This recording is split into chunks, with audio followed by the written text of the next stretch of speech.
Europe 1, 7h21, Patrick Cohen. Le cinéma, Mathieu Charrier, comme chaque fin d'année depuis 2 ans, sort un nouveau Star Wars. On parle aujourd'hui de l'épisode 8. Vous nous restituez d'abord l'histoire. Oui, alors contrairement à l'année dernière, où il s'agissait de ce qu'on appelle un spin-off, c'est-à-dire une histoire dérivée, j'essaie d'expliquer pour Julie. Merci. Là, on est de retour dans la grande saga Star Wars. Pour Julie, il faut 2 heures pour résumer le début. Oui. La grande saga, celle de la famille Skywalker, Dark Vador et compagnie, même si Dark Vador est mort et que le méchant s'appelle désormais Kylo Ren. Donc, Je suis déjà épuisé. nous sommes dans l'épisode 8, Julie. Rey, le nouveau personnage féminin, il prend encore plus d'importance, puisque c'est elle qui est chargée d'aller convaincre Luke Skywalker, qui est le dernier Jedi, qui est joué par Mark Hamill, isolé sur une île, d'aller le convaincre pour qu'il vienne prêter main forte aux rebelles qui se battent contre les méchants du Premier Ordre, dirigés justement par Kylo Ren et l'empereur Snoke. Vous avez compris ? Rien compris. Oh là là, rebelles menés notamment par Carrie Fisher, la princesse Leia, qui cherche à fuir vers une planète éloignée de tous les destroyers. À la réalisation, après J.J. Abrams pour le numéro 7, cette fois c'est un homme méconnu du grand public qui est derrière la caméra, Rian Johnson. Oui, repéré au départ dans le cinéma indépendant américain, il avait notamment réalisé le très bon Looper et il parvient à la fois à mettre en scène des séquences de combat sur Terre et dans l'espace d'anthologie,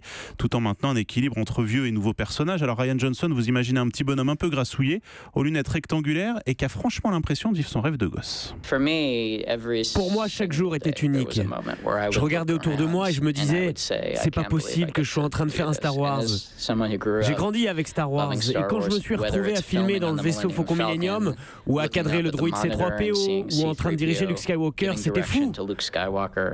Et l'un des moments les plus magiques, ça a sans doute été quand j'ai travaillé avec John Williams pour la musique, quand je me suis retrouvé sur la scène avec l'orchestre en train de jouer la scène d'ouverture. C'est dur de rêver mieux.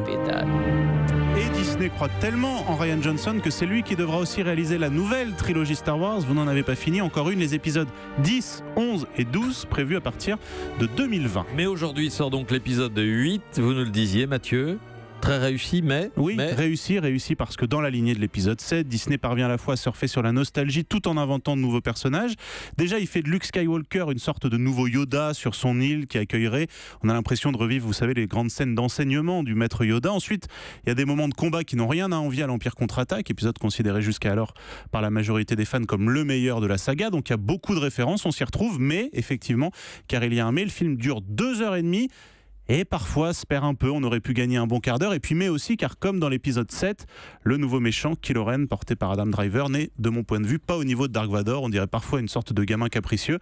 Voilà, le film sort sur 1000 écrans en France, c'est considérable. Ah oui, 1000 c'est écrans. une énorme sortie, oui. Objectif, faire aussi bien que l'épisode 7 qui était sorti il y a 2 ans, 10 500 000 entrées, ce qui le plaçait tout simplement comme le film le plus vu de l'année 2015. Mais pas par Julie. Merci à vous, Mathieu Charrier. C'est pas très grave. Europe. Europe 1.